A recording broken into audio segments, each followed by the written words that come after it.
21 ദിവസത്തെ ഇടക്കാല ജാമ്യത്തിന് ശേഷം ദില്ലി മുഖ്യമന്ത്രി അരവിന്ദ് കെജ്രിവാൾ ഇന്ന് തിഹാർ ജയിലിലേക്ക് മടങ്ങുകയാണ്.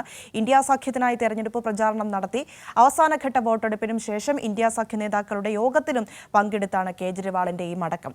ഇഡിയുടെ കടുത്ത എതിർപ്പ് അവഗണിച്ചായിരുന്നു ഇടക്കാല ജാമ്യമെന്ന കോടതി ഉത്തരവ് വന്നത്. എന്തായാലും വിഷ്ണു ചേരുന്നുണ്ട് ഇതിന്റെ വിശദാംശങ്ങൾ നൽകാൻ. വിഷ്ണു, എങ്ങനെയാണ് ഇന്ന് തിരിച്ചു പോവുകയാണ് അരവിന്ദ് കെജ്രിവാൾ? പറഞ്ഞതുപോലെ തെരഞ്ഞെടുപ്പ് ഫലം വരാൻ ഇനി ഒരു ദിവസം മാത്രം ബാക്കി നിൽക്കുന്നു. അതിനു മുന്നോടിയായി അദ്ദേഹം എല്ലാ രീതിയിലും യോഗങ്ങൾ ഉൾപ്പെടെ ഇന്നലെ നടന്ന യോഗത്തിൽ ഉൾപ്പെടെ പങ്കെടുത്തുകൊണ്ട് പോവുകയാണ് തിരിച്ച്.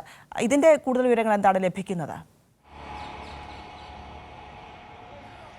പ്രിയ, തീർച്ചയായിട്ടും അരവിന്ദ് കെജ്രിവാൾ 21 ദിവസത്തെ ഇടക്കാല ജാമ്യം ആ ഒരു സമയം അവസാനിച്ചതിനെ തുടർന്ന് തന്നെയാണ് ഇന്ന് തിരിച്ചു വീണ്ടും തിഹാർ ജയിലിലേക്ക് പോകുന്നത്. നേരത്തെ തന്നെ കോടതി കൃത്യമായി തന്നെ പറഞ്ഞിരുന്നത് തെരഞ്ഞെടുപ്പ് പ്രചരണത്തിന് വേണ്ടിയിട്ടാണ് അരവിന്ദ് കെജ്രിവാളിന് ഈ ഒരു ഇടക്കാല ജാമ്യം അനുവദിക്കുന്നത് എന്നതായിരുന്നു സുപ്രീം കോടതി കൃത്യമായി തന്നെ വ്യക്തമാക്കിയിരുന്നത്. കഴിഞ്ഞ ദിവസം വൈകിട്ടാണ് ഇന്ത്യ മുന്നണിയുടെ യോഗം ചേർന്നത്. മല്ലികാർജ്ജുൻ ഖാർഗെയുടെ വസതിയിൽ ചേർന്ന യോഗത്തിലും ദില്ലി മുഖ്യമന്ത്രിയായിട്ടുള്ള അരവിന്ദ് കെജ്രിവാൾ പങ്കെടുത്തിരുന്നു.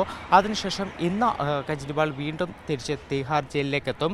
ഇതിനിടയിൽ അരവിന്ദ് കെജ്രിവാൾ പലതവണ കോടതിയെ സമീപിക്കുന്ന സാഹചര്യമുണ്ടായിരുന്നു. ഇടക്കാല ജാമ്യം തേടി സുപ്രീം കോടതിയെ സമീപിച്ചെങ്കിലും സുപ്രീം കോടതി അവധിക്കാലത്ത് അരവിന്ദ് കെജ്രിവാളിന്റെ ഹർജി പരിഗണിക്കാൻ തയ്യാറായിരുന്നു.